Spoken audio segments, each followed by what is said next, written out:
the gaming industry is worth a staggering $65 billion. In 2011, Modern Warfare 3 smashed records with $750 million of sales in just 3 days, twice that of Hollywood's biggest blockbusters. Driving games are a massive part of the industry, and today, using my real-world racing experience, I'm going to find the best driving game of them all. I'll look for realism, accurate graphics, as well as the all-important fun factor. And I'll start with the newest title from one of the biggest franchises of all. This is Forza 4. It offers over 500 cars.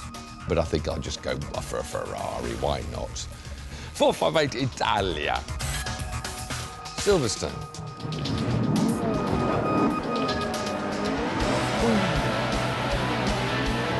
It's very hard to control this Ferrari. Nothing like the 458 Italia I had out. I've just lit up 570 horsepower. And I've lit up the grin on my face. Got no real feel to the steering as to when the rear end's going to let go. And funny enough, the steering gets heavier when it goes to opposite lock, which is actually the opposite of what would really happen.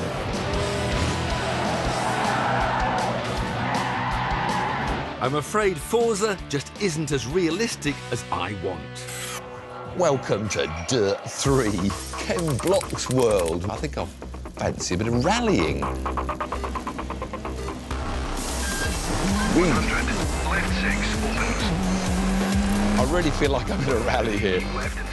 The only thing missing is the sound of the stones smashing on the underside of the car. No! I nearly finished a bit more like Ken Block in the ditch.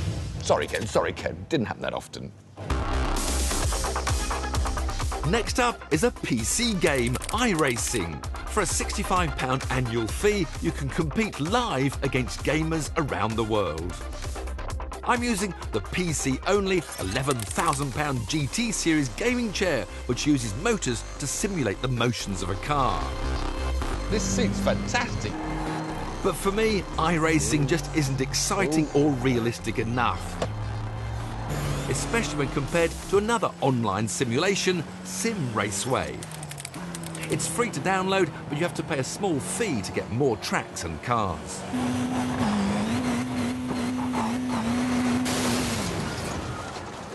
This is so realistic. I took my hands off the wheel before impact, which is what you want to do in the real thing. Hopefully, I'll have better luck with the next title, Formula 1 2011. I am Lewis Hamilton. I can use everything here, KERS, DRS. Oh, someone's gone around the outside of me. This game demands your full attention and is essential for all budding Grand Prix drivers. This is intense. Next, the godfather of virtual driving, Gran Turismo 5. With an $80 million development budget, this should be incredible. I mean, handling-wise, it's as numb as it was with the Ferrari in Forza, but I feel it's a bit better. It dives under braking a bit more. I've got a little bit more reality here. For realism, Gran Turismo is the best so far, but it's not perfect.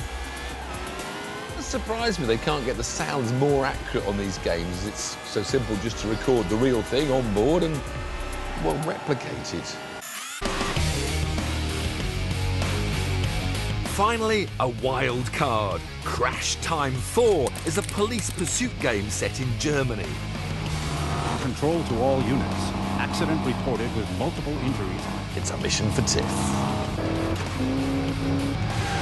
Oh, brilliant! I knocked all the boxes off the back of a lorry.